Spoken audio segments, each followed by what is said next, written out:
Hello everyone. Salam, namaste, adab, and welcome to Indian Diaspora, Washington DC. And today we are going to hear Professor Ananya Vajpeyi on learning to read India, reflections on the history of the present.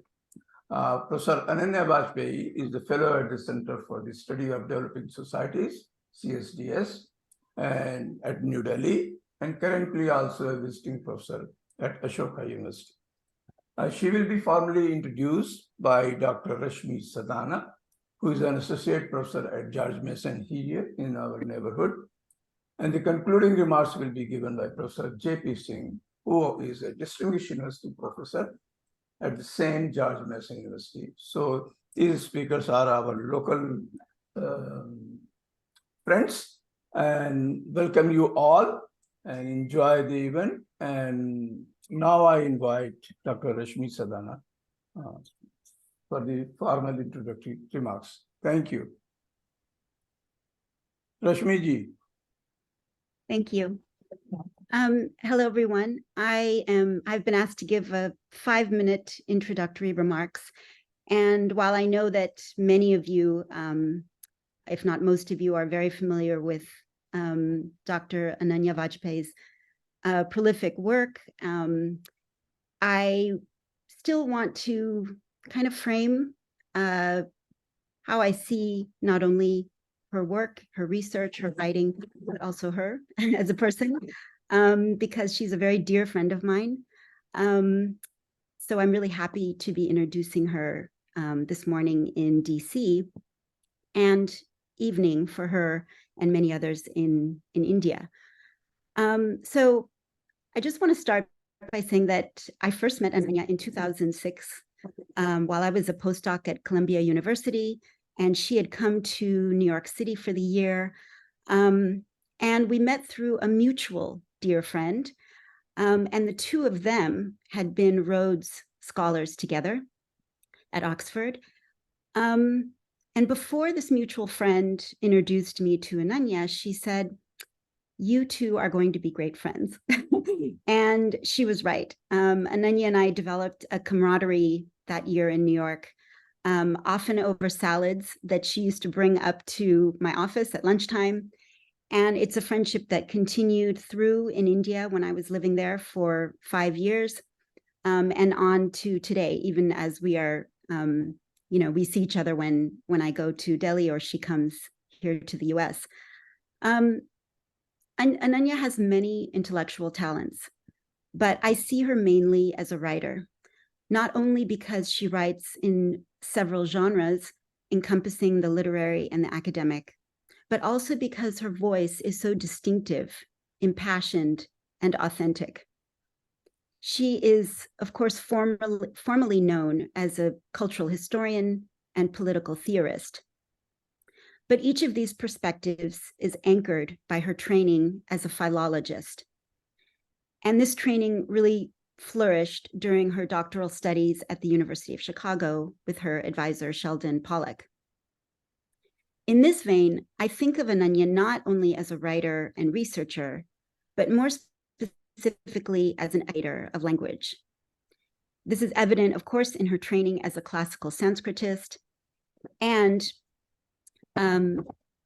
in her ongoing work, which includes one of her book projects, which will be a biography of the Sanskrit language. It's also evident in her celebrated book, which I'm guessing most of you have read, and if you haven't, you absolutely should. Her 2012 book, Righteous Republic, The Political Foundations of Modern India. In this book, she takes a deep dive into the very language of democratic India in 5 sweeping narratives, pulling apart ideas of Swaraj, Ahimsa, and more. She moves through the present with the past, something that I think we may see in her talk today as well. So, excavator of language. I also think of Ananya, secondly, as an internationalist.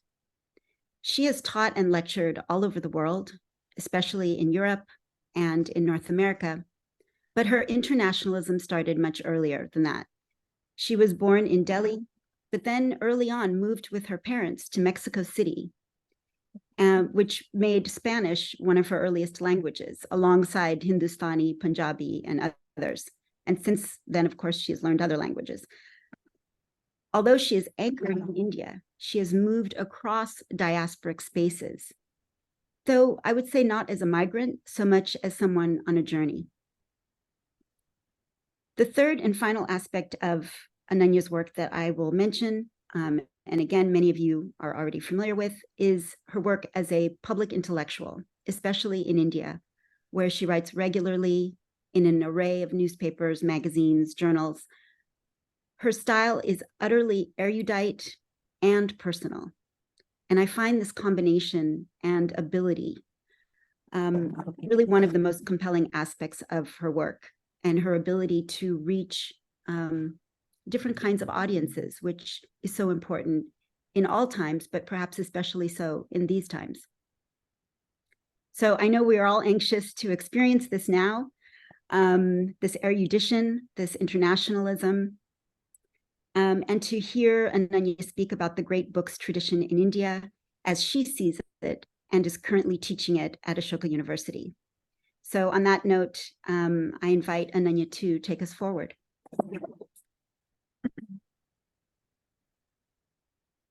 Gosh, thank you, Rashmi. And thank you, Razi Sahab, for the invitation. I don't think I've ever had such a warm, personal and kind introduction in any talk or lecture I've ever given. So thank you for that, Rashmi. I'm very touched. I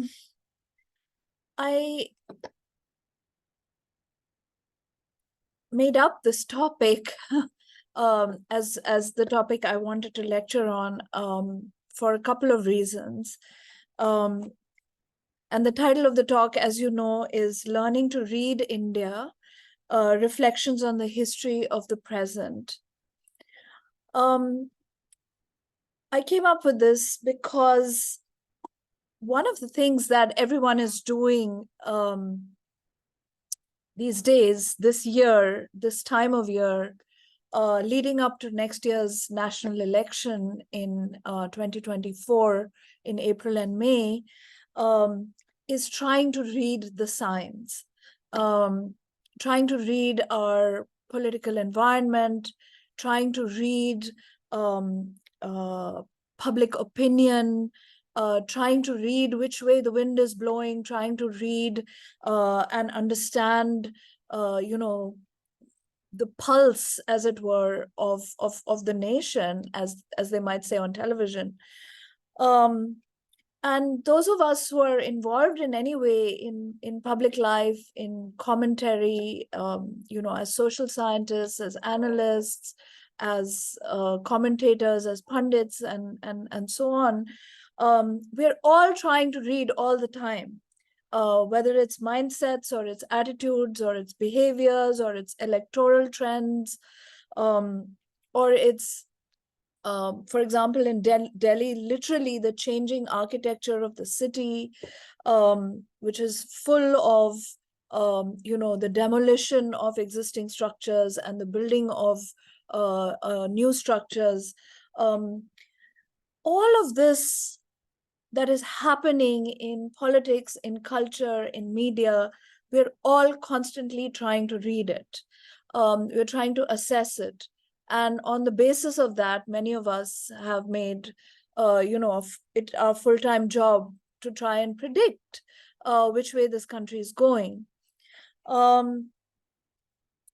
think that this is the expectation that, at this point in time, as a scholar, as an academic, as any kind of sort of an observer or a long-term observer of the Indian public sphere, what one would be doing at this moment would be trying to read the signs for what's to come.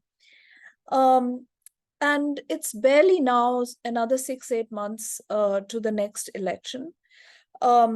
And by looking at everything and by reading indeed very carefully, whether we are historically inclined or we are not historically inclined, just we're sort of following the news and trying to keep abreast of happenings and developments that are all around us.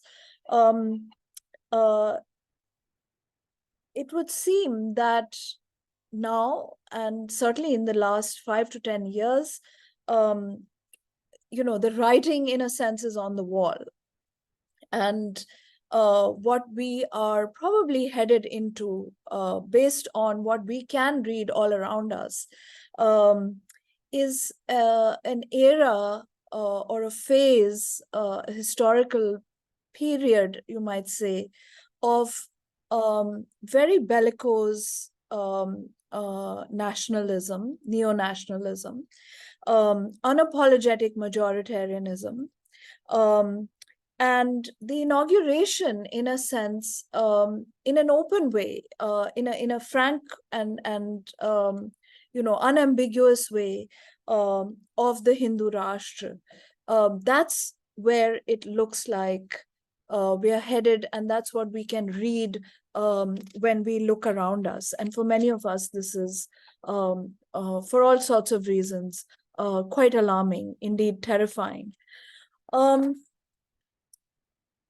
So one of the things that I thought I might do when I was first invited by this forum was to look at what's coming, based on what I see around me as somebody who's been living in India for many years now, for almost 15 years that I've been living here, primarily living here, even as I travel between different countries and continents.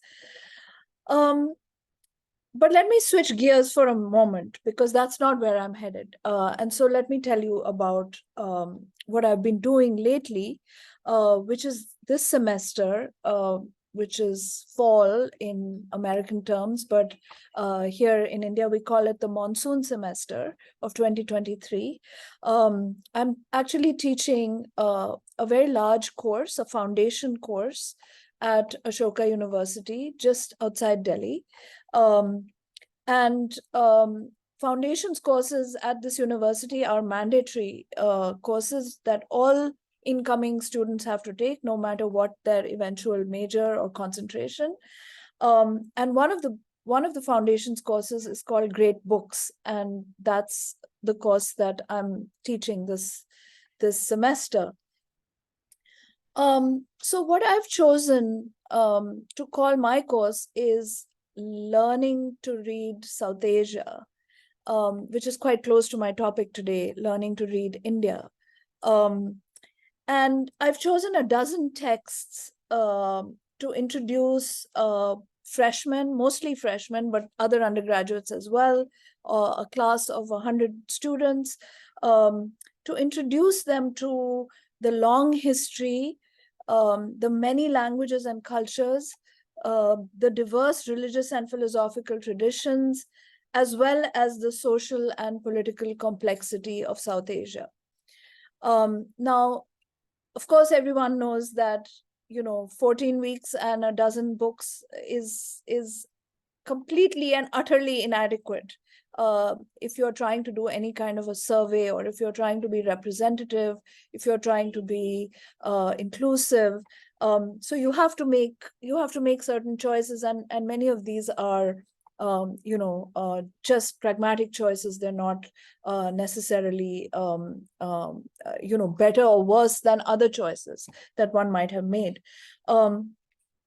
So I made my choice of a dozen texts, and I've started teaching them, and we're already into our 5th week. I think we're entering our 5th week or 6th week, maybe, just coming up to mid-semester break. In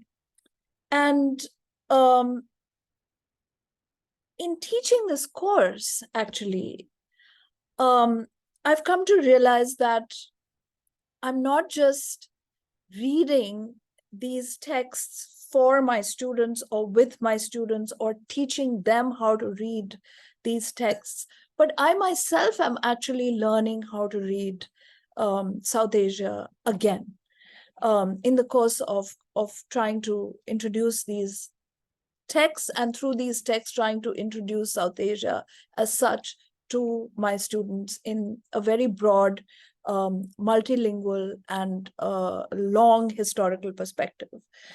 So that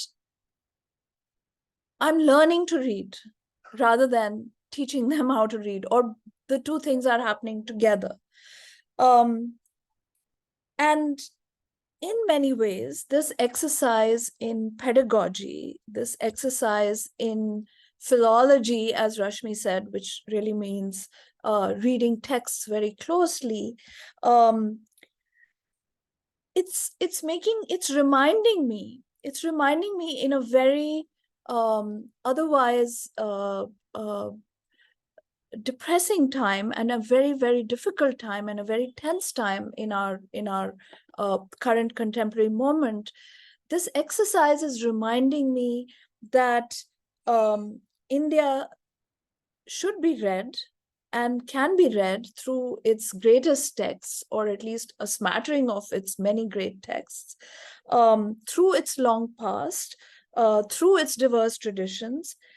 And when we begin to do that, when we begin to read India through this sort of a canon, let's say, or an archive, or a set of sort of show and tell pieces that we collect from this ocean of languages and of ideas, when we undertake such an exercise as the one that I'm doing this semester, we begin to get a very different perspective, actually, on our own time, and on what's happening all around us.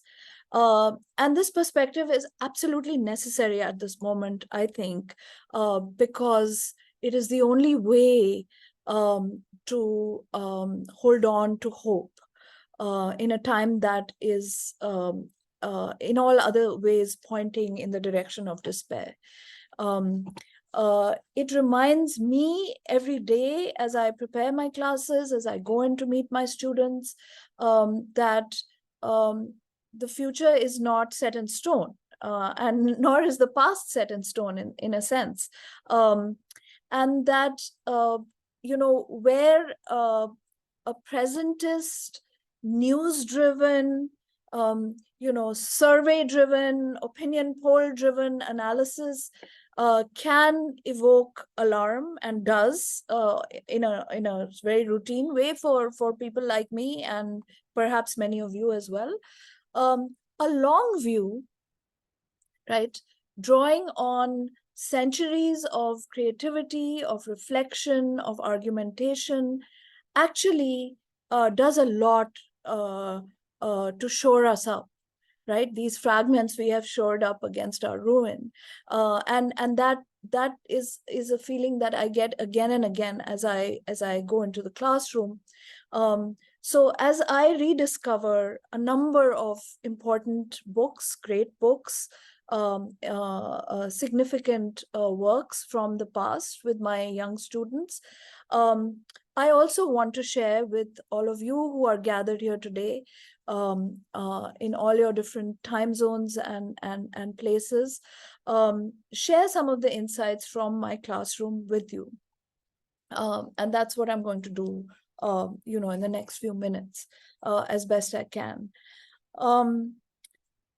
One of the things that I started off by telling my students is that I would use Amartya Sen's book from 2005-06, The Argumentative Indian, as a kind of background, that it would always be there in the back of my mind, even if I wouldn't necessarily be citing from it in every lecture, or asking them to read this or that chapter, or returning them to sort of any of the particular details in the book, but that it was in the back of my mind.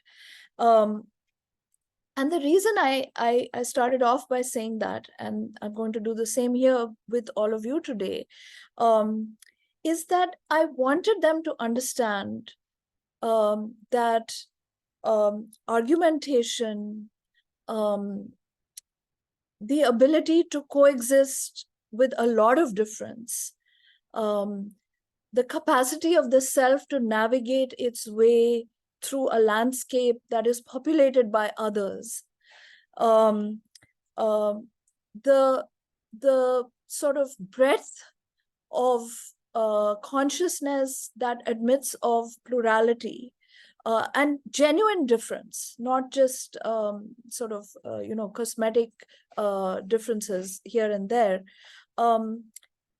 Traditions of dissent, of debate, of radicalism, of genuine disagreement that nonetheless allow the cohabitation of a number of different points of view, a number of different imaginations, a number of different understandings of the world.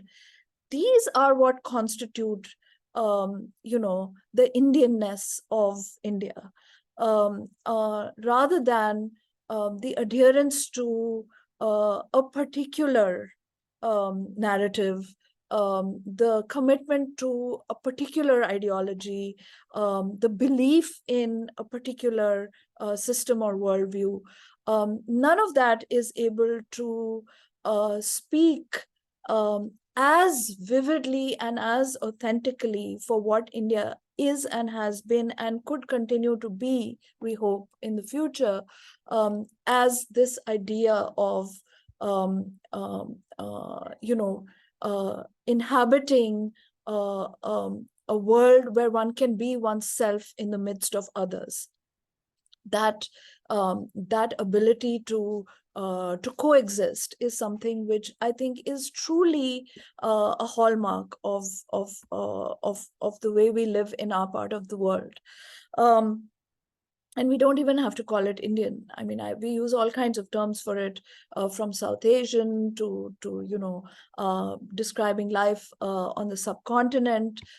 We use a variety of terms, but I think we can be we know what we are talking about when when we make these kinds of gestures and summon up a particular kind of vision of the past, which is full of the hubbub, the controversy, the interest of debate and of dissent, and of disagreement, indeed, and of plurality as such. A whole lot of voices speaking in a whole lot of languages. That is what constitutes our tradition, in a sense. Now, I was recently asked to, in addition to my class, Ashoka University has been having a series of teach-ins where different faculty members have been talking to students about broad issues of academic freedom, of freedom of expression, of freedom of speech, both within the university, but also within a broader political context, which is becoming increasingly oppressive and which does not encourage these sorts of freedoms, leave aside guarantee them.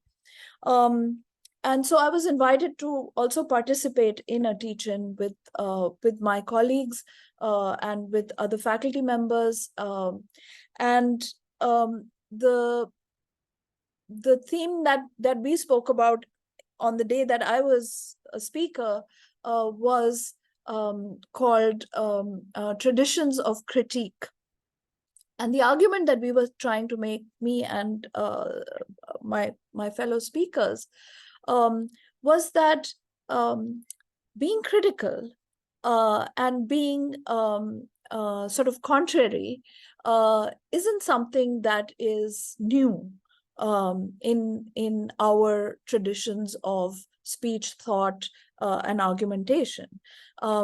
This is not, as you know, it's often made out that this is something that is a result of being westernized, that is imported from the Western world, and that it's a kind of a refusal to conform, a refusal to behave properly, a refusal to fall in line with our great traditions, which is a sort of characteristic flaw and fault of those who claim to be liberal. and those who occupy the position of the liberal opinion in Indian politics. And our point was that this is absolutely not the case.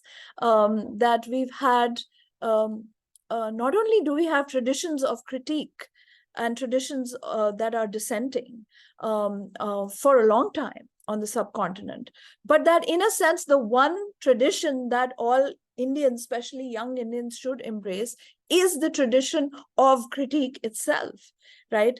Critique is our tradition. It's the one thing that ties so much of the thought and the ideas that have and you know, the visions of the world that have come out of our history. And I started by saying that you know, the Buddha critiqued Vedic orthodoxy, right? Ashoka critiqued and critiqued in himself as well, you know, a certain violent vision of sovereignty, and you know, he questioned why it was necessary to yoke together violence and power, and he adopted a non-violent way. And these are our earliest voices that come down to us. In the medieval period, we had you know, no end of critics and dissenters. The entire bhakti tradition, in all of its languages and in all of its regional variations and in all of its religious and sectarian variations, whether in South India or in North India or in the West or in the East. I mean, you can only you know, you can begin by thinking of figures like Nanak and Kabir, but all of them are standing up against structures of authority and structures that are oppressive in any way, whether it is in terms of gender identity, or it's in terms of caste, or it's in terms of patriarchy, or it's in terms of you know, religious orthodoxies of various kinds from all different religious groups. The bhakti poets, the bhakti saints, the sort of the voices that really reach us, you know, from 500, 600 years ago, are all voices that are usually speaking against whatever happens to be dominant, whatever happens to be oppressing them in their particular environment. And this continues right up to the modern period and right up to our own time. I mean, we need only think of figures like Gandhi, you know, who stood up to the British Empire, to Ambedkar, who stood up to the caste system in its most hegemonic and most powerful form, to Tagore, who stood up to the very ideology of nations and nationalism, which define our modern world. You know, to Nehru, who stood up to both colonialism and communalism in a way that required extraordinary courage, given the odds that you know, our founders and the makers of modern India, in a sense, faced in their own time. And yet they managed to carry the day, not because they conformed, and not because they were obedient, and not because they followed what they were being told by their masters to do, but because they precisely stood up and questioned whatever it was that was creating injustice and unfreedom all around them. So I think that critique itself is our most powerful tradition, in a sense, if there is one thing that comes down to us from the past. That being argumentative, I think Amartya Sen was on to something, is in a sense defining of what it is to be Indian. And we have to learn to read that in our own history, in our own cultures, in our own languages, and in our own voices, which are available to us in such profusion. If we only look a little bit all around us and away from our television screens or our computer screens. One of the things that really strikes me, and this has been true for a long time, that I switched disciplines many times, as Rashmi, I think, indicated a little bit. I studied languages and literature. I studied philology. I work in a research institution where my colleagues are social scientists. I'm trained as a classicist. I when I want to, I write about history. When I want to, I write about politics and political theory. And I sort of move in a somewhat undisciplined way between these various disciplines, because one of the things that interests me is the fact that the quest for freedom, the quest for liberation, is something that is so fundamental to the Indian way of thinking and being. This can be a very individual quest. It can be a spiritual quest. It can be a metaphysical and a philosophical quest. It can be a struggle for communities and groups that are oppressed by certain social structures that deny freedom and that produce great inequality. Freedom was also the quest that drove the anti-colonial movement and the national movement and the freedom struggle, indeed, that produced modern India, of which we are citizens. And this quest for freedom is not at all complete ever. It's an unending and open-ended journey that in myriad ways we find being played out, being enacted throughout our history. And we can see this very, very clearly when we take any sample of the great ideas and the great books that we could possibly call up. For example, as I've had to do in this instance, and many of my colleagues do in their particular classes that they teach. I look at the Ashokan edicts, and I look at the voice of this this deeply thoughtful sovereign, Ashoka, who, in the midst of victory, in the midst of sort of the achieving the apotheosis of power, actually is able to stop and see the devastation and the carnage that his power produces, and has a complete change of heart, and then makes Dhamma his mission for the rest of his life. And it is something that the kind of realization that he has is so strongly evident that we can hear it. We can hear it distinctly from his rock and pillar edicts, 2,500 years after the fact. Another text that I've been teaching is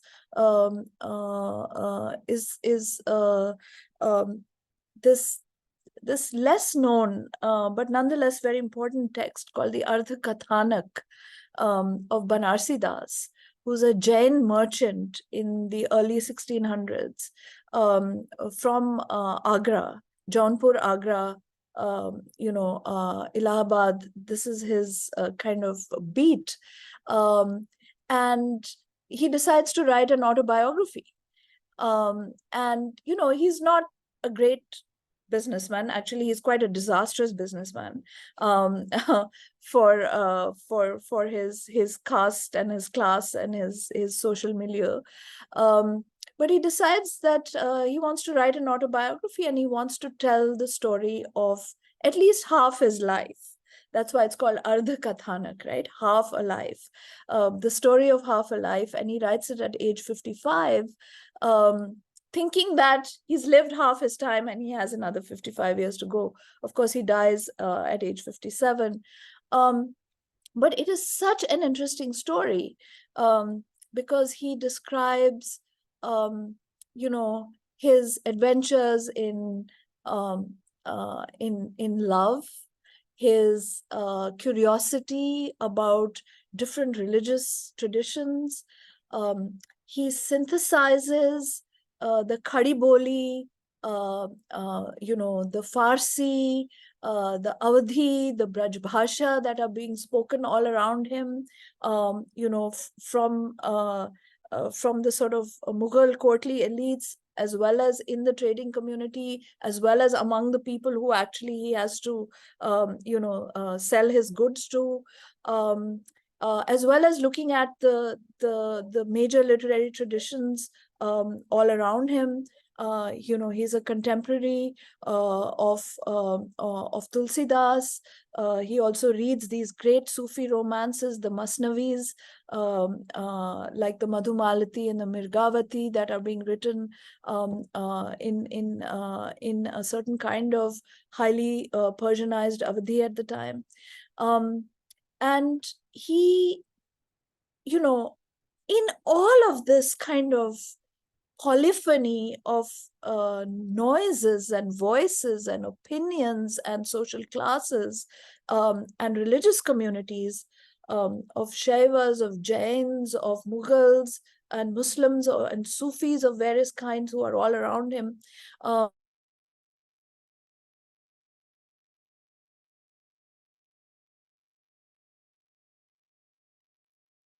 Different from the kind of Shwetambar Jain tradition he's born into, as well as the Shaivite Hinduism that he's attracted to, especially in Banaras, where he goes many times. And he finally goes to a very small kind of sectarian Jainism called Adhyatma. And Adhyatma Jainism is sort of stripped of all of the the rituals and the orthodoxy of a certain kind of Shwetambara Jainism that he's born into, as a merchant, as a trader. And he really wants to look at the deeper questions, of mortality, of meaning, and of human life as such. And he describes all of this. He also describes his catastrophic attempts to follow his family business and make money. He's rather more successful as a writer and an intellectual. He also has a lot of tragedy that he deals with. He has a number of children and a number of wives, and everybody is constantly dying, and leaving him once again thinking about the deeper questions. But what is so striking is that you can hear an individual voice so clearly and so strongly, without any kind of, without any kind of, it's almost as if nothing is lost in transmission. And this is an extraordinary thing. It speaks to the vitality of our literary traditions, our linguistic traditions. And I was reading out some verses to my students in this this kind of mishmash of what he calls Agre ki bhasha, which is a kind of Braj bhasha, but not standard Braj bhasha. And they could understand it. They could understand it without a dictionary. They could understand it, without my having to translate it, or without us reading any of the English translations that we had in front of us. And this is an extraordinary thing, I think, for any culture.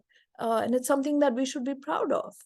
And I'm going to now teach Gandhi's Hind Swaraj, which is one of my top 10 in any class, in anything that I teach, in anything that I write.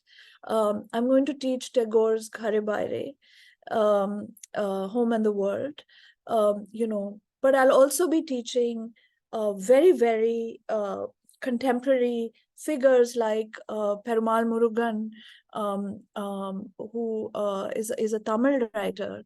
I'll also be teaching one of the most famous essays by Arundhati Roy, which is about the Narmada Bachao Andolan that she participated in, in the 90s. And again, I mean, we're also going to read short stories by Manto. We're also going to read some poetry by Iqbal. It's a mishmash of different things.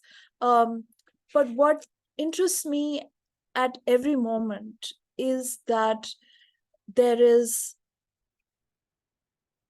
a perennial desire to articulate, certain questions that define the human condition. And there is also an incessant quest, as I said, for freedom.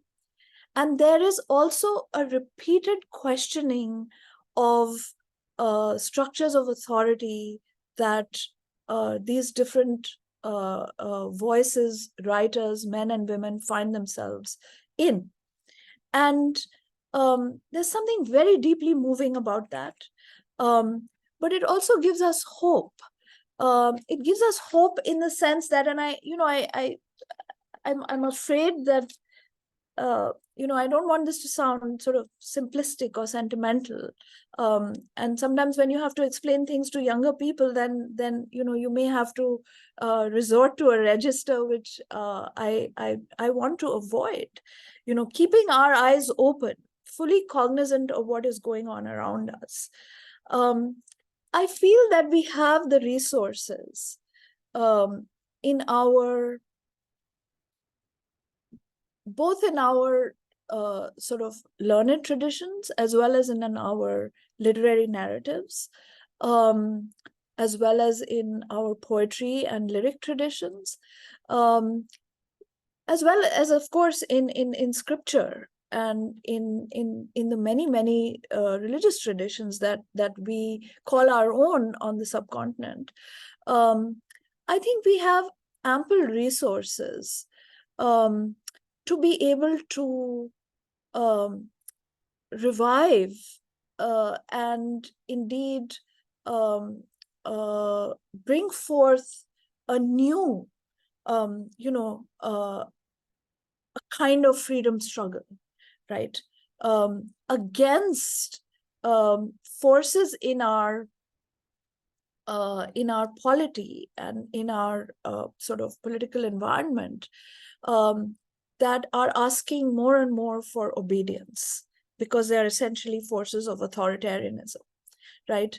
That are asking for us to fall in line in a way that we have never been known to do, and that very alarmingly, we've only seen in parts of the world that were completely afflicted by fascism within the last 100 years or so. I think that we have, no matter how it seems when you read the results of an election, and no matter how it seems when you read the kind of toxic discourse that you find on social media, literally read it, every morning and hear it all the time and see it, playing out. I think there are nevertheless other things to be read by way of indications of what people believe, of how people live, not only live with others, but even live with themselves, right? And of what truly makes them, citizens of a country that, for all its problems and for all its sort of contradictions, and for all the many sort of pockets of darkness that still persist, in many different corners of our country. For all of that, I think we do have a lot to lose, and I think for that reason we have a lot to fight for. Whether it is some kind of a record of uninterrupted democracy, however weakened or illiberal that democracy may be becoming, apparently at the moment. The fact that we have not had the kind of military coups and interregnums of complete autocratic dictatorship, like we have seen in many of the newly decolonized nations that became independent and came into their own all across the global south around the same time as India did. Many of them have had a genuine struggle with the idea of freedom, of equality, of equal rights, of justice, and in many respects, we haven't done too badly. So it seems a shame then to come so far as, more than 75 years of our independence, and such a long run of this extraordinary document, which is the Indian Constitution, to have brought so many millions of people along with a certain idea of and a certain promise of democracy, of freedom, of equality, of respect, of mutual toleration and of genuine coexistence, and of the capacity that we foresaw at the time of the founding of creating space for everyone, an inclusive space, a space that precisely could accommodate these many voices. I'm just picking a few randomly from a very, very long history.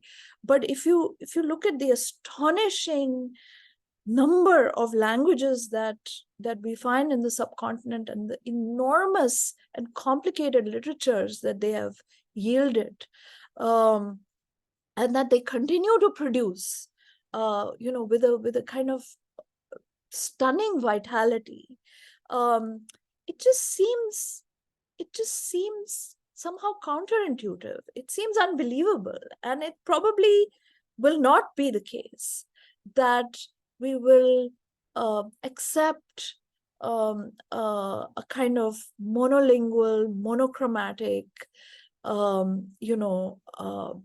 singular, and essentially very oppressive kind of totalitarian future, which is what it seems that we can read in the signs that are all around us as to the future of our political life. It seems like that can't possibly be happening. And, you could call this some kind of denial, or you could call it clutching at straws, but I don't think it is. And the reason I don't think it is because, all you have to do is open any book that has survived the vicissitudes of time and the changes in political power and the changes in the kind of regnant dominant ideology over centuries.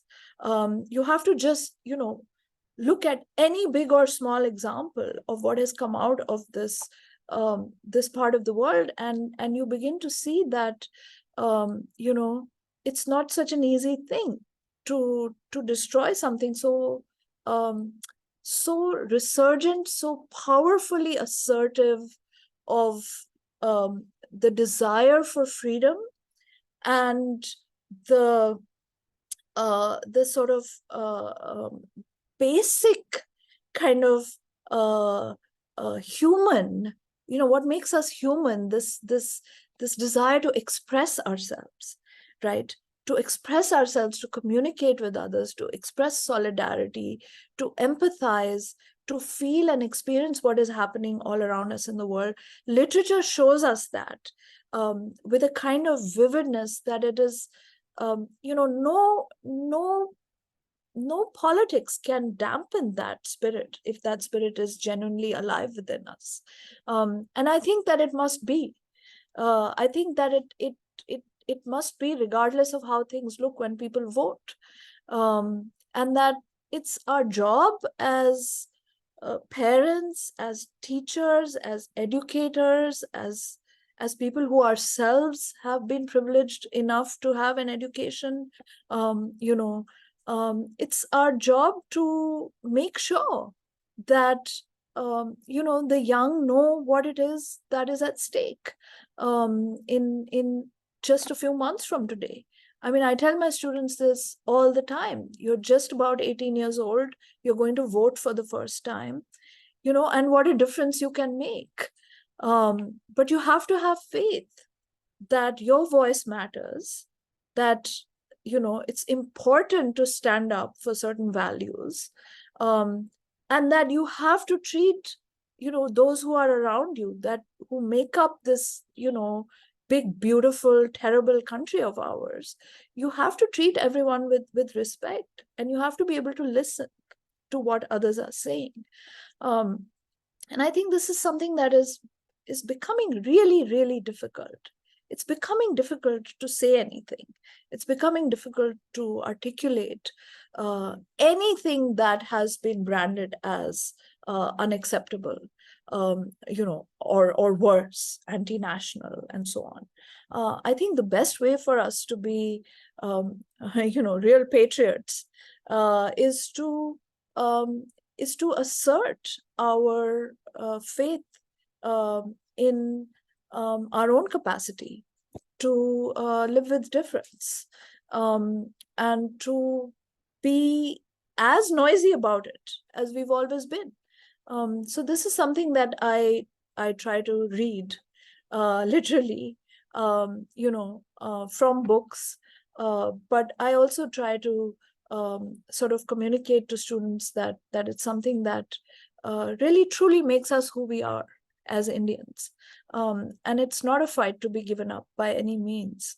Certainly not when when it threatens to destroy things of beauty that have survived all kinds of odds for a very long time.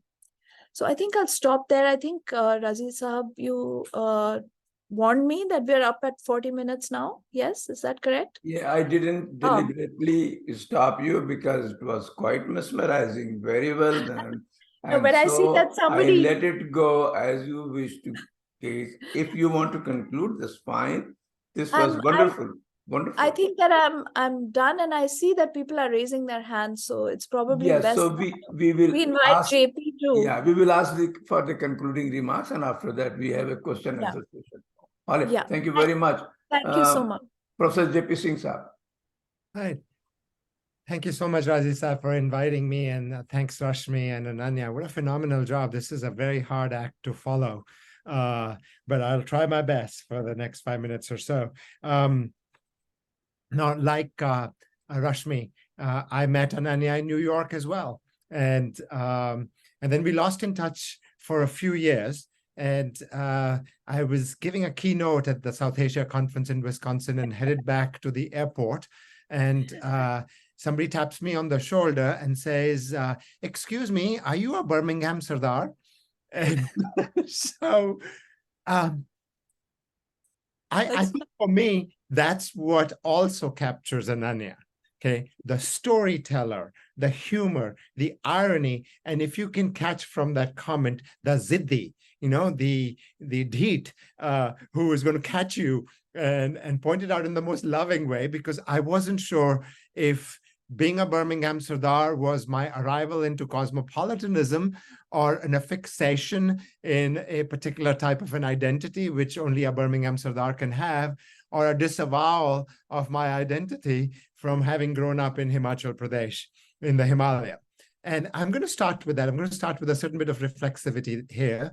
Himalaya is where the ancient sages go to find themselves.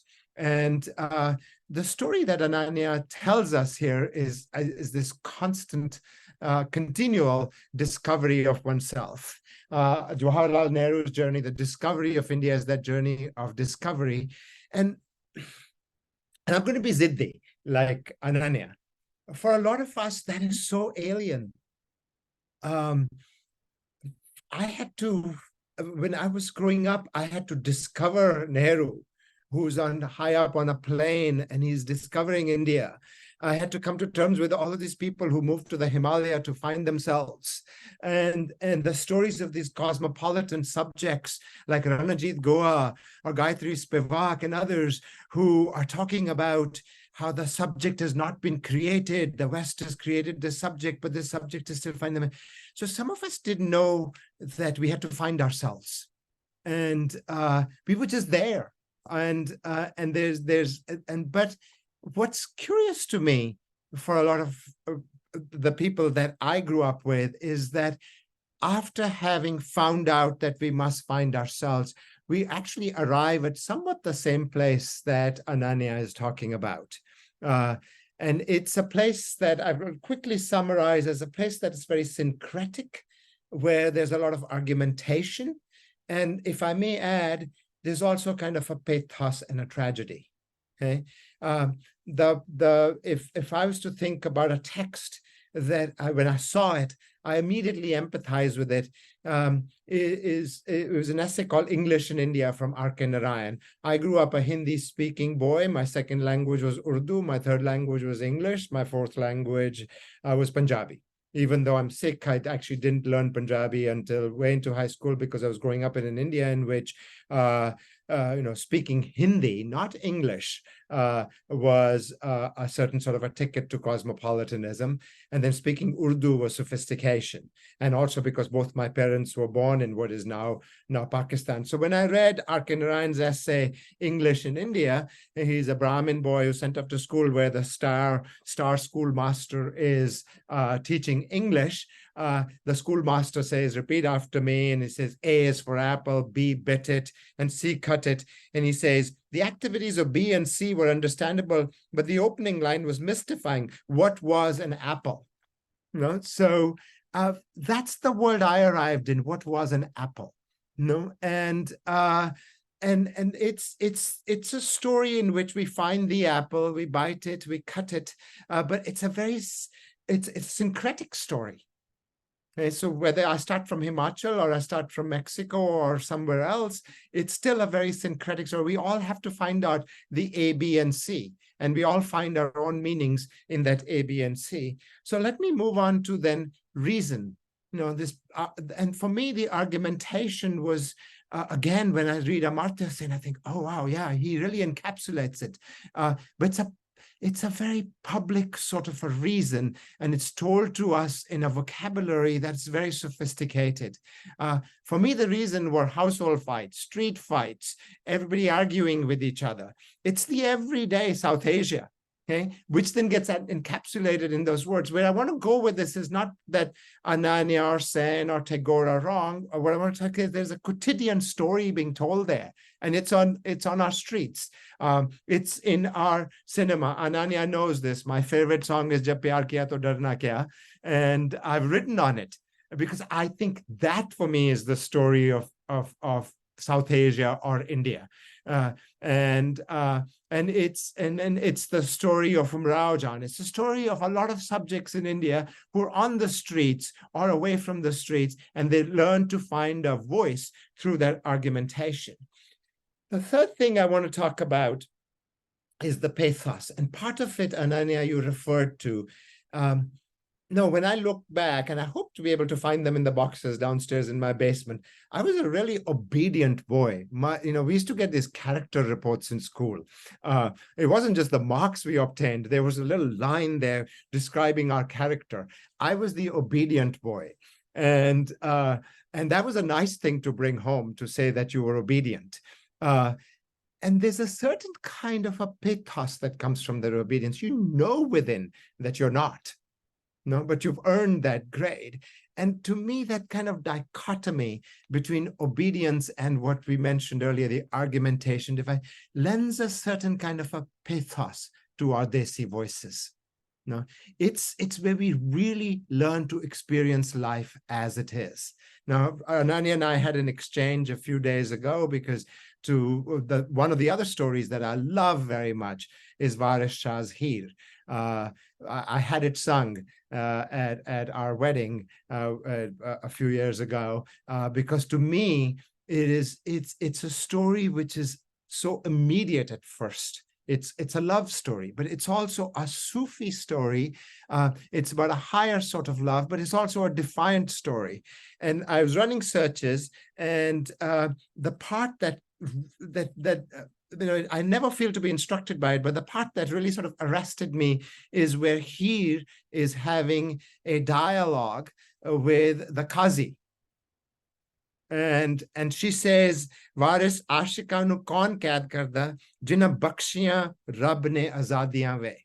She's telling the Qazi that who is going to punish the lovers when God, Rab ne ditiyan azadiyan, when God gave that freedom to those lovers. And it's so profound. It's so Indic. It's telling you there's a higher authority there, but you cannot sing here with defiance. You cannot sing here with just love. You have to sing it with what we call dard. And I think the closest translation for me would be, and Ananya, you can tell me if there's another word, would be pathos. Because it's a story which is syncretic, it's Sufi, it's Punjabi, it's Urdu, and it's about love, it's about defiance, but the only way to sing it is with dard, because unless you have that dard in your voice, he will never sound right. And so what I heard from Ananya was that dard. It's a centuries-old dard. And it's a story that we evoke over and over again. There is, as you said, Ananya, there's no conclusion in this. Whether I start from, sort of this funny story in my head, like I didn't have to find myself. I have your book in front of me, and you wrote, "Twar JP, my comrade in arms, son of the soil." I see myself in that. It was so perfect. I didn't say son of the soil who's discovering himself. I was just there. So, and then these cosmopolitan subjects fell on my head, and they're telling me I'm subaltern, I'm this, I'm that. I'm son of the soil. And so whether I start from there or I start from where you started, in the end, we are left with that dard. And our current dard in South Asia is centuries old. The hopefulness is there is we've been here before. We've sung this song before. We have metaphors to describe that song. The tragedy is, why again? Why do we have to do this all over again? And I'll sort of end there. Thank you. So wonderful, so really impressive. All three speakers done very well and gave a lot of lesson to learn and to revive. So thank you all. Now we'll move to question and answer session. But before that, as usual, we have to show an announcement for the coming session. Coming Saturday, we will have a very unique combination.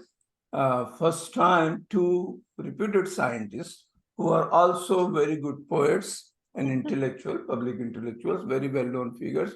They are going to talk on ilme haqiqi vis-a-vis ilme mejazi.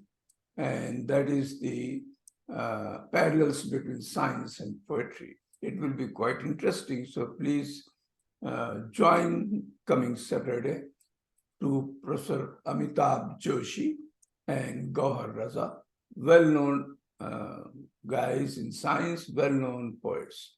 Thank you very much. And now over to Dr. Rafat Hussain, who will be moderating the session for question and answer. So, Rafat. Thank you. Thank you, Radhi. So before we begin the question and answer session, I would like to thank Professor Vajpeyi, Dr. Sadena, and Professor Singh for their excellent talk and introduction, and of course, the concluding remarks. So the session is open for the question and answer, and you can raise your digital hand or show your interest in the chat box. So I do have. Go ahead. Can't see you. I can't see you. Do you have your camera on? Rafat, show your face. Here we go. Okay. Thank you, Professor Vajpeyi. Shukriya aapka. So Sorry, I didn't know where to look. no, Ji. I forgot to turn on my camera. Yeah. Because there are so many other beautiful faces over there. So anyway, so question and answer, I see a couple of them. First, I begin with the Shireen. Please turn on your. Yeah, thank you so much. This is Shireen from Johannesburg, South Africa. Thank you so much, Ananya Vajpeyi ji, for the informative talk and also your passion for India's diversity that is clearly visible in your presentation. Thank you also to the organizers who have been doing a great job of bringing such important talks to us over the years. Ananya ji, I agree that it is not a fight that should be given up. I also agree that we must not lose faith in our value, in our opinions that, that they matter. India's plurality is definitely ours to protect, but I'm wondering what your reading is of the way the very basic action of electing representatives is under attack. So, we all know that a completely free and fair election probably never happened in the past too, but it was still largely an exercise that was representative of what people thought. So to give just one example, is the elections held after Indira Gandhi's emergency period. So we know that, elections did do what they were supposed to do. But now we know that elections are highly manipulated. And I don't mean propaganda when I say this. I mean actual tampering. So, I'd like your views on that, please. Thank you so much. Shall we collect a few questions? They are all different nature, so it will be nice if you can address them in a brief response. So. I don't have a very strong read of vote tampering. I think there's some extent of that, in India, in the United States, in probably a lot of the major democracies. I think a greater problem is that not enough people turn out to vote. Rather than that their votes are stolen, I think the real problem is that not enough people are voting, or that not enough people are voting in the way that they might really like to vote, but that their minds are being made up for them, or they're being coerced into voting, along with their community or their caste or whatever group they belong to. So that's what I feel about this. I mean, I don't think that, in a country of this size, with an election of this size, with an electorate that is as diverse and as complicated, that really our biggest problem is manipulated election outcomes. I think we have much more important problems of representation, of electoral fairness, of democratic representation, than the mere mechanics of the vote as such. I think, I think we should be worried about the fact that, we don't have a robust opposition at the moment, or that different political parties are not making their stance clear on a number of very vital issues, or that there appears to be a broad consensus, let's say, on a particular kind of economic policy, which may not actually be, beneficial to or equally responsive to weaker sections of society, and so on. Those are the kinds of issues that personally, and since you asked me, I'm just answering for myself, that concern me more than really some sort of suspicion that the entire election is somehow manipulated. I don't think it has come to that yet. I mean, we have a lot of problems, but I don't think that is one of them. Thank you. Thank Let's hope that you are justified in saying that. Thank you. Thank you. Okay, the next one is Dr. Nazir Ahmad. Yes, brilliant, incisive, delivered with passion and conviction. The question is, what is India? And the speakers made the task a little bit more challenging by setting the context as South India rather than India as it is right now. The difficulty South Asia, perhaps you mean? Yes, Not South South Asia. South Asia. Yeah. South Asia. The difficulty is that India and certainly South Asia looks so different depending on the lens that we use and the wavelengths that we are using for that vision. Now, the problem, the challenge that we have, contemporary challenge that we have, is that some people are determined to use a monochromatic lens for a rainbow or a sunset or a sunrise for that matter. The challenge with using contextual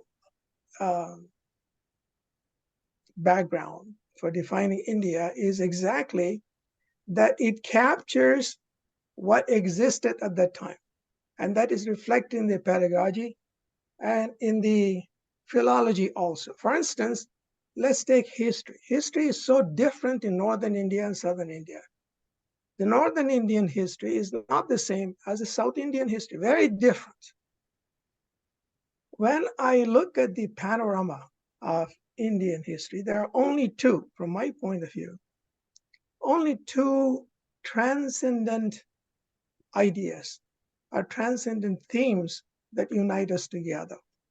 One is the primordial relationship between the individual and the land. We are Indian because we are Indian. Our blood, our readings, all the traditions that we have, our history, the monsoons that we experience, the birds that we listen to, the farmers that go to work in the morning, the bureaucrats who struggle from morning to the evening, the scholars, all of them are a part of our legacy. We are Indian because we are Indian. And the second transcendent theme that I find is one of archetypes. You pointed out, for instance, Buddha, Gandhi, Ashoka. And all of these archetypes seem to fall in the area of holy men. And that's being a sort of simplifying a designation. Spirituality. India has been a springboard of spirituality in a sense that goes back to our being human, but in a transcendent sense, also it ties us together with this Kabir or Guru Nanak, whoever it is. In a transcendent sense, it ties us all together too at the same time. So in defining our future for the future in a scientific, technological world, keeping in mind who we are as Indians tied to the Indian soil, who have inherited our spiritual legacy that we have all the way going back to Buddha down to our modern times. What, in your opinion, would be a transcendent way of uniting us together, if there is one?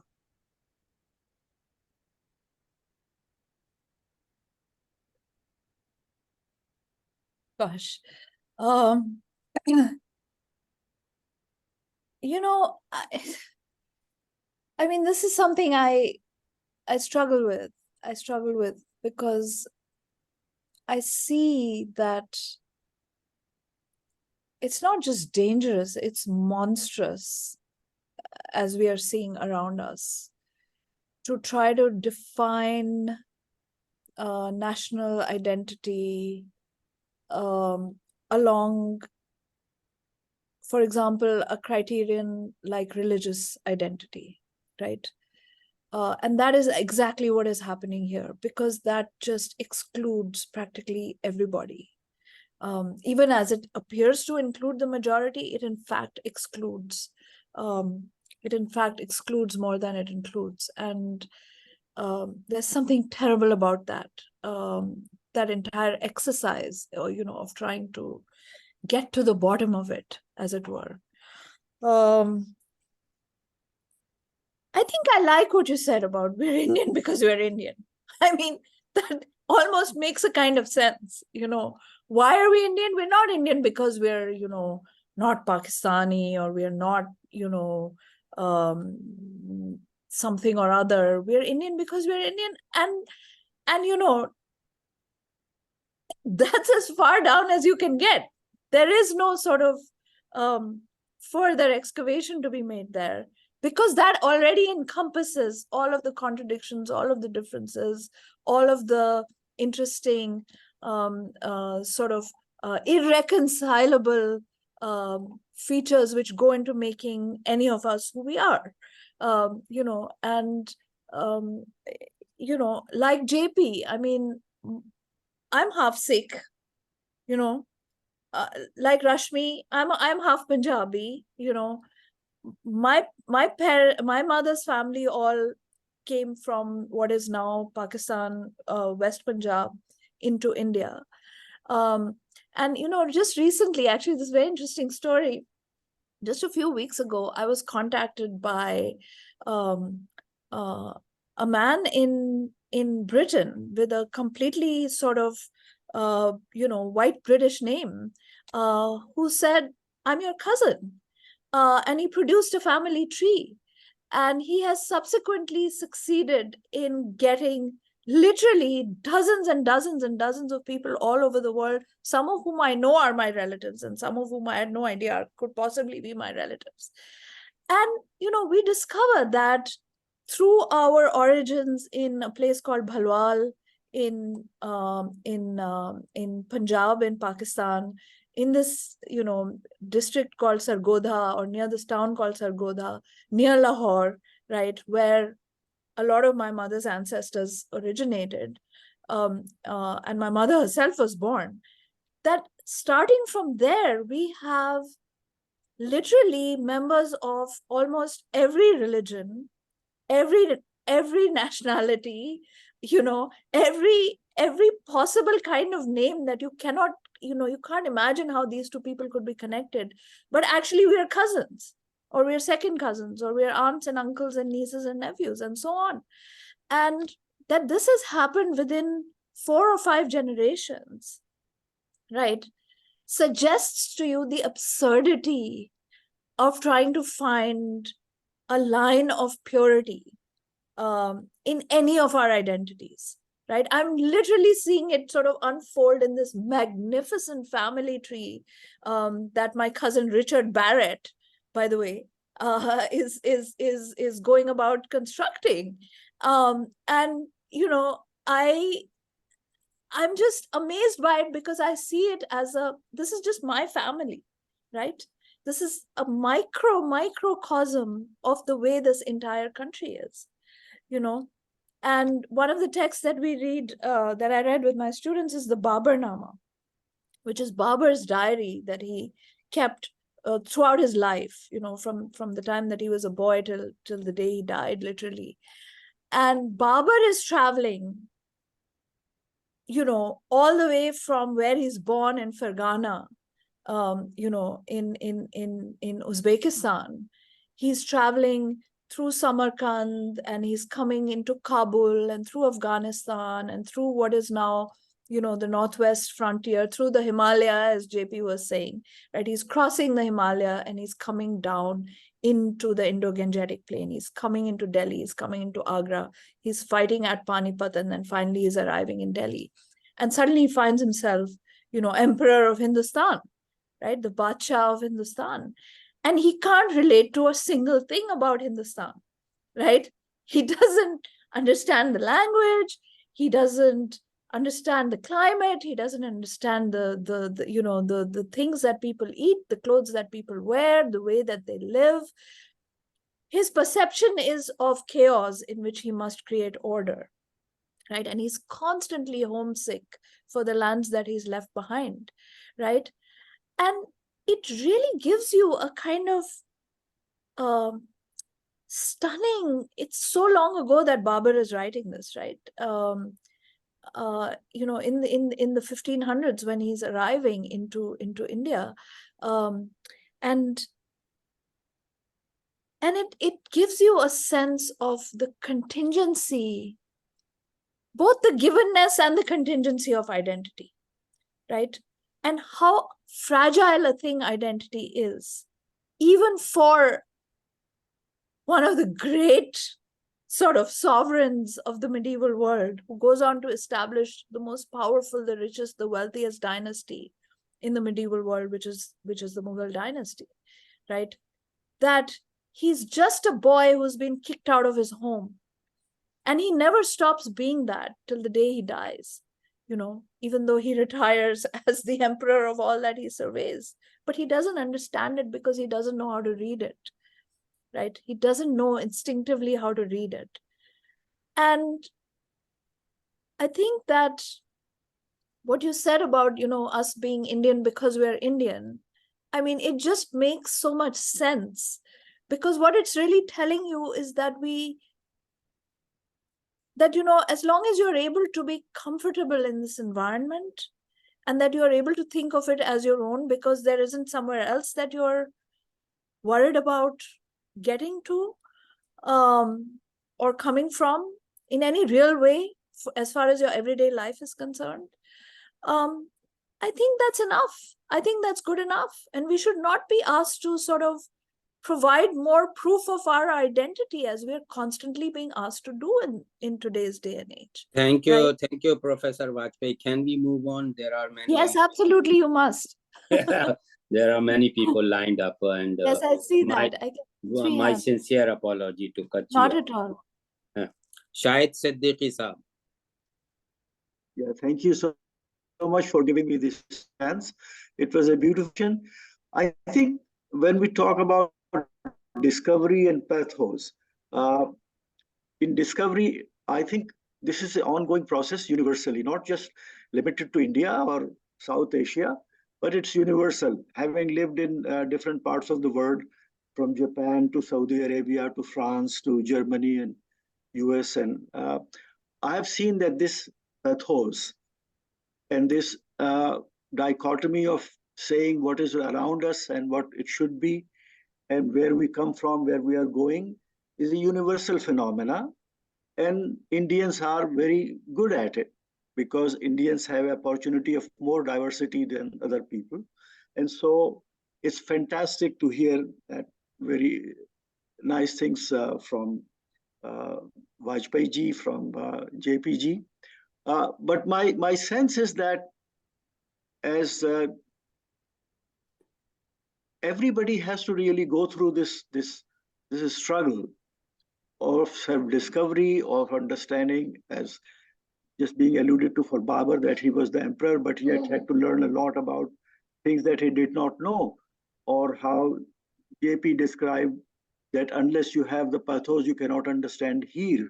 So we are all going through that struggle. Is that goodness which is around us, can be consolidated? Can we be together? Can we have this momentum and fight the so-called fascistic or narrowness or bigotry or all that?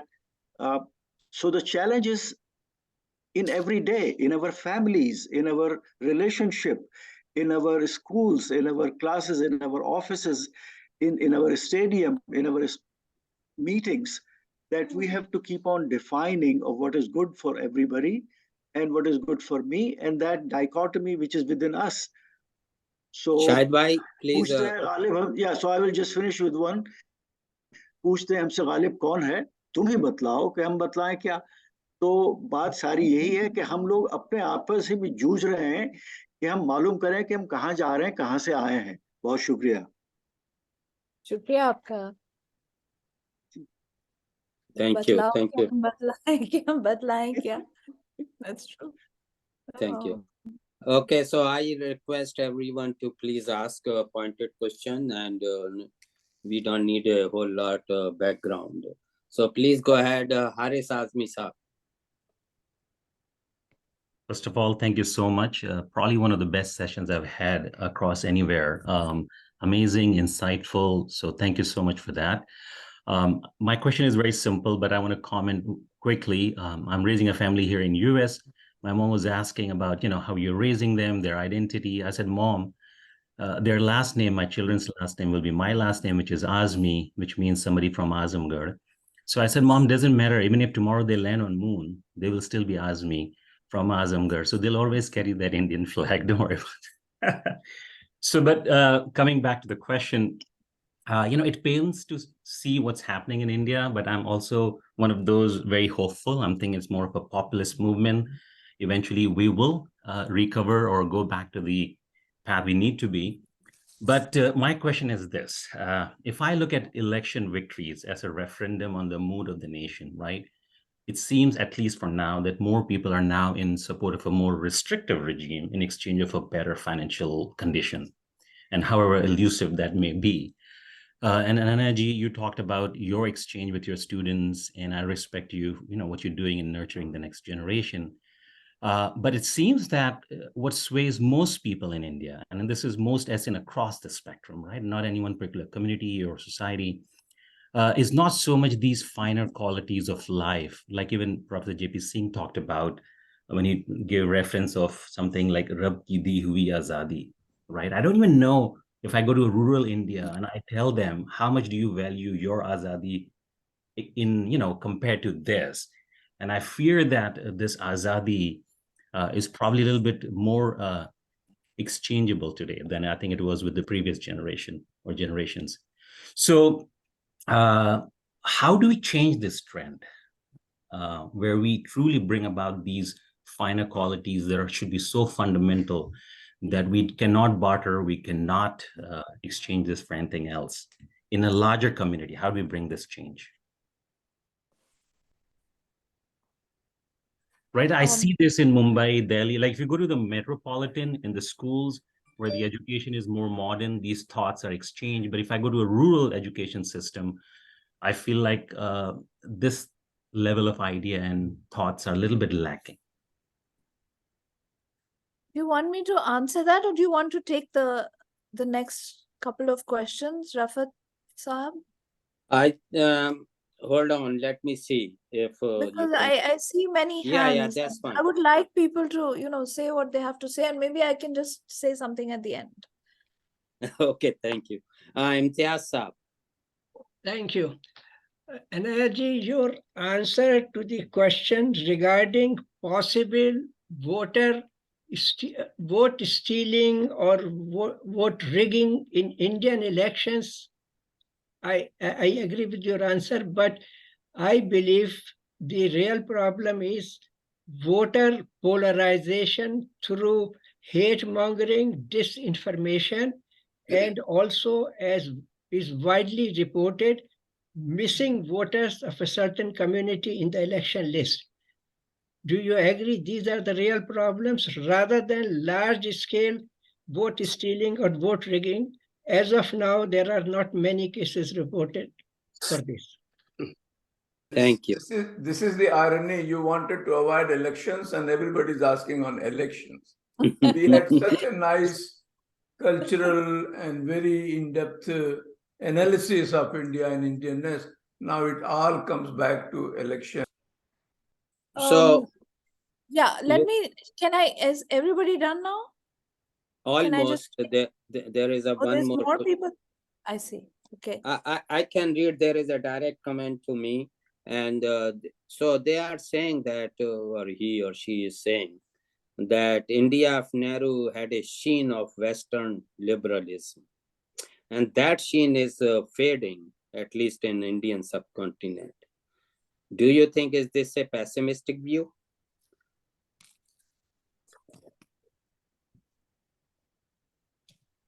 Is that it? Are we done now?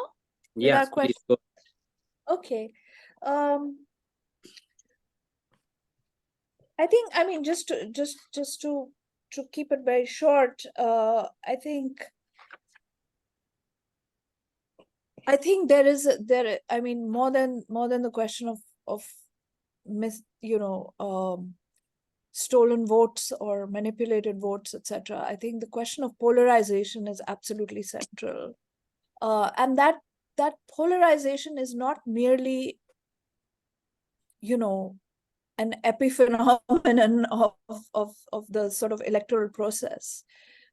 It's a genuine attack on a broad social consensus that has been built up and created and maintained through thick and thin for the last 70, 80 years in our country. That social consensus is under severe attack. And it's under attack not from some external power, but from within, and more worrying from the sort of reigning dispensation, right? So the polarization is kind of top down in a sense, and it is hurting and harming minority communities in very real ways, and it is affecting minority rights in ways that are really leading us away from what we expect, not just of a democracy, a well-functioning democracy, but really the largest democracy in the world, which is what India is. So I think that is a real problem. And electoral, I mean, I work at the Center for the Study of Developing Societies. Many of my colleagues are prominent sort of analysts of elections. They conduct some of the most credible surveys of electoral opinion. They run a program for the last several decades called Lokniti, and the CSDS election surveys are perhaps the most reliable in some sense. And they could tell you more about the sort of facts and figures and the data. But as somebody who's interested very broadly in democratic politics, and in the political values really that underlie the electoral machinery that sort of is constantly doing the work of bringing the people's will to articulation in some way that can be quantified and understood and then acted upon. I find that polarization and the kind of bigotry that has entered into political discourse, into public life, that infuses a lot of even the private, the family space, as you can see from not just from social media, but from family groups on WhatsApp,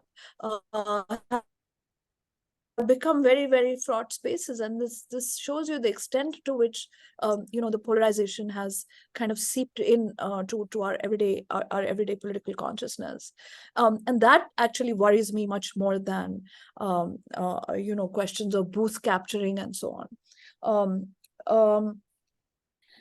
I think the fact that members of minority and marginal communities, whether religious or caste communities, are not being represented, are not being elected, are not being put up for for election, that parties are not fielding such candidates, that voters are not making those kinds of choices, is very dangerous, because then like in 1930s Germany, you find that it is the mechanisms of democracy and of electoral democracy that actually put in place a kind of government that is the very opposite of democratic. And that is an irony which has had deadly consequences in Europe just about a century ago. So we would not like to see that happen on the subcontinent, I think. As far as the question of Azadi or Swaraj is concerned, I think, I think this was Mr. Azmi from Azamgarh, right? Was it? Yeah. Who asked about this. I think that is, to my mind, that is the central question, of freedom. Whether we call it Azadi or we call it Swaraj or we call it Swatantrata or we call it, liberty, all of these terms, I think that is a genuine concern. And it's a concern not just for the kind of political elites or the intellectual classes. I think it's a real concern for every single person in their everyday life. Am I free to do what it is that I need to or want to do? Am I free to live a life of dignity and of respect? And what are the seen and unseen forces that are impinging on my freedom? I don't think that this problem was solved at all at the time of independence, although we had that expectation. And really, Gandhi's genius, I think, lay in involving the most ordinary, the poorest, the most illiterate, the most sort of, almost invisible person in the struggle for collective freedom. That's what he achieved. And he did it in the simplest ways, through the simplest of gestures, because he appealed to something that is really central to our being human, which is the desire for freedom, the desire for Swaraj, for the sort of sovereignty over ourselves.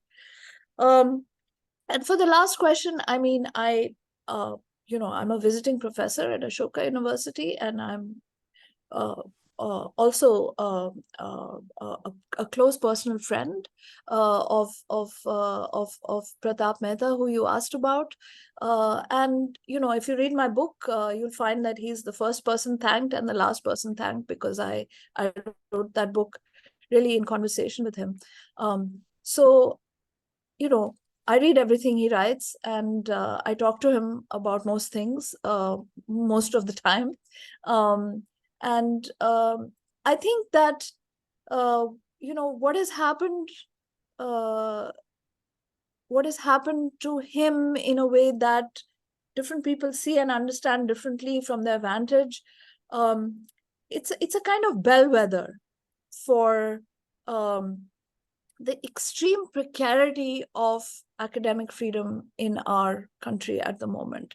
And it is something which all of us experience, right? Not all of us are public intellectuals, and so it's not evident to the wider public the ways in which so many ordinary teachers in public institutions, and most of our educational institutions are public institutions, they're not private institutions, how people are paying the price for speaking the truth, how people are being prevented from doing their job, how the dignity that any teacher deserves in a society like ours is being denied to thousands and hundreds and thousands of us who are in the academic field.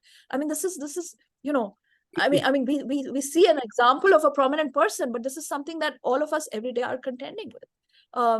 And you can't expect a political turnaround without looking at what's happening in our schools and colleges all across the country.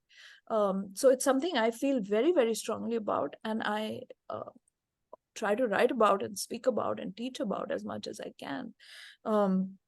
But I'm in a way, I mean, it doesn't make sense to talk about individuals, but in another sense, I'm glad that you made the connection between the question of freedom as a whole and political and academic freedom, because the two are very intensely and vitally tied to one another. So thank you for that. And thank you so much. Thank you so much. A lot of time. Okay, thank you. There is a last comment, a few sentences from Dr. Nazir Ahmed, and then I give it back to Razi Bhai. Okay, Nazir Saab, please go ahead and be brief. Just to share a brief comment. It was November 2007. There was a universal global interfaith conference in Amritsar, India, and I had the privilege of attending it. It was chaired by the Dalai Lama. I was asked to make a brief presentation, and in my presentation, I said, if Guru Nanak Ji was alive today, or if I had lived at the time of Guru Nanak Ji, I would have no difficulty following him. That endeared me a great deal to the predominantly Sikh audience there. The who is who of the Sikh faith was at that session. And after the session, I was surrounded by all the people. All I wanted to share was this penchant, this tendency, this longing to share, to belong, to move across the fence in the sense that we are all together in there, is in there. And all it takes is someone to take the step and people respond. I wanted to share that. Thank you. Thank you so much. Before I hand over to Dr. Raziuddin, thank you so much for all three speakers. It was a very intellectual session, and I really loved it. So back to Dr. Raziuddin. And So there was a comment asked by, I think, Tariq Faruqi, who wanted you to. I already asked that question. Okay, that's okay. Thank you. That was the question about whether India is leaving the sheen. India had a Western the sheen of liberalism. Yeah, that was a question which I didn't address. And I think there is a sense in which everything that Nehru stood for, everything that Gandhi stood for, everything that the Congress of the nationalist era stood for, and everything that is in the Constitution, including primarily values of secularism, there is a sense in which that is clearly under attack. But at the same time, as I said early on in my talk, I mean,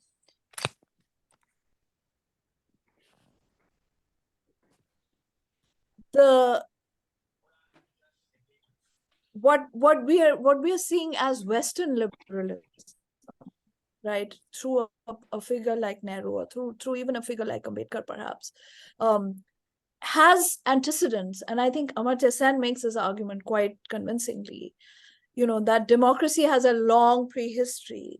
The reason that it takes on Indian soil in some senses, because there are these argumentative traditions that are already available for people to draw on. And I think I agree with that there are also traditions of, by liberal, I don't mean in any kind of textbook sense of, as it is defined, by looking at, British, American, French, etc., ideas of, the liberal canon, but in the sense of a Catholic, ecumenical, inclusive, and largely sort of dialogic set of traditions and habits of mind and habits of speech. I think in that sense, we've always been very liberal.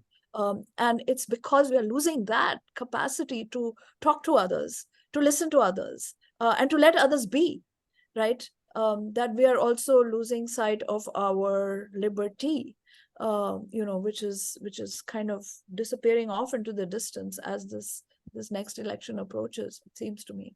So Anyway. Ananya ji, this is the last question which is coming from me. Okay. Another 2 minutes left. We are closing the shop after that. It's very, sometimes or all the time in present days, it is very contradictory. If Indians by and large, common Indian, not Nehru or Gandhi or, the high people, the common Indian in the marketplace or in the villages seems to be very tolerant, very tolerant of others to live alongside in the villages or in the mohallas and all those. If this tradition was going on since long, how come it became so easy that the whole thing evaporated with the propaganda of Hindutva? Like, how the common Hindus who believed in Vasudeva Kutumbakam and Dharmam Iti Siddhi and all those things, that all virtuous, all religions are virtuous, all communities are virtuous, we can live together. Majority of them are Hindus, obviously. How come that it became so easy for RSS or other elements, or even Modi, to really push the entire narrative into just dustbin, and the whole thing sort of evaporated?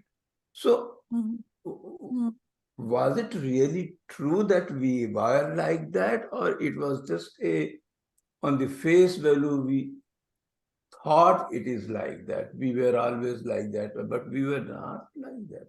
How come it is possible? Very educated, some guy who's otherwise professionally competent, educated, but he carries a dark heart against other people, or that kind of ideology he embraces or she embraces. What is this? I mean, how you reconcile with these things? I think you ask a very fundamental question, and I think there are many different kinds of explanations that people come up with. Brief, not beyond 1 minute. Okay. Well, I think one of the things that a lot of social scientists or political scientists will say is that, look, the RSS was doing its work for 100 years. It's going to be 100 years of the RSS. They were doing their work steadily and nobody was paying attention. And now it is sort of, the milk is boiling over, and we can't believe that this is a widespread change that has taken place in our society. But I think actually that, there's a lot of reckoning, and there's a lot of soul searching, and there's a lot of facing up to the truth that we haven't done, and we haven't done it since partition, right? And there is so much that you can put a lid on what you are calling the darkness in many people's hearts, right? But at some point, it's going to reveal itself. And unfortunately, we happen to be living through a time when, it's people feel emboldened to show their true colors, as it were, right? So it's not as though, there was a time of innocence and now, we've arrived at a different juncture. I think there's been a lot of unfinished business about talking about our identity, our differences, our agreements, our disagreements, and facing up to the tremendous violence that has also gone into the creation of this nation. There's been no reckoning with that violence. There's been no reconciliation in any genuine sense with the decisions that were taken at the time of the founding of the Republic. And I think until that work is done, we have to deal with these kinds of terrible eruptions of unconscious forces of violence and hatred that permeate our consciousness at some level. Within 10 years, this whole thing came into existence, although they were working since 120 years. But if you see that before Modi, it was the same population, same kind of mindset. Suddenly, and how it feeds, what Muslims really did. Really, they butchered non-Muslims in India, or they converted forcefully, or they did some horrible things. How it is so easy to feed these things? What is the real crime there?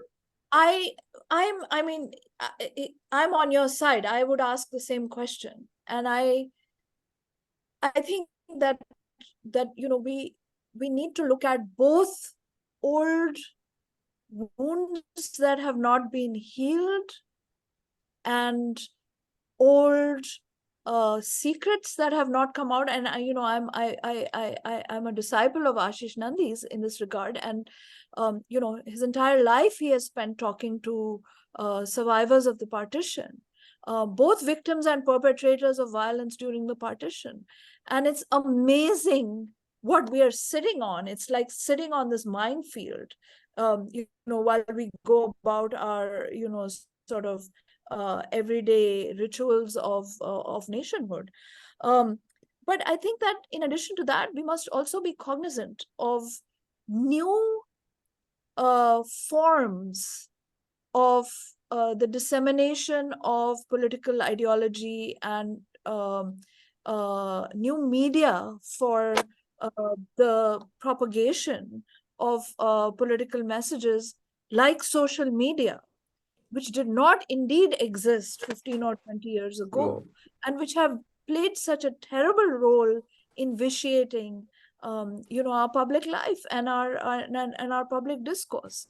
We haven't looked at the damage that's being done through these kinds of technologies. It's really made the difference, as you are saying, कि देखते देखते कहाँ से कहाँ बात पहुंच गई। जो आप कह रहे हैं, ये यही बात है कि वो देखते देखते एक तरह से तो बहुत बहुत दिन से ये कहानी चल रही है और हमने उसकी तरफ ध्यान नहीं दिया है। एक तरह से आप ये भी कह सकते हैं, लेकिन दूसरी तरफ आपको ये भी ध्यान देना पड़ेगा कि कुछ ऐसी चीजें आई हैं जो कि गलत लोगों के हाथ में एक हथियार बन गई हैं। कुछ नई, there are new elements in our environment that we haven't quite figured out how to deal with, right? And it is damaging our political consensus and our social consensus, our social fabric in terrible ways. I just fantastic discussion. I just posted a described article came out a couple of days ago in the Washington Post. So that describes the social media venom. Yeah. Thank you. Okay, so thank you. This is like two hours. Sorry for that, but we could never finish earlier than this. It's a 2-hour session every Saturday. So please, forgive us if it is too tiring for you, especially in Delhi. And we are here during the daytime. We can survive, although must be feeling hungry for lunch or something. So thank you all. Thank you very much. We really enjoyed it. We learned. We have to do a lot of introspection, and we have to do all this. And probably we will reconnect with you all to find time some months ahead to do it again. It was very wonderful. It was very thoughtful, away from, and it should be away from politics, pure election. It should be more thoughtful interaction and engagement. Thank you very much. Thank you once again. YouTube Thank you, everyone. will be ready for after a week. Thanks, Rashmi. Bye.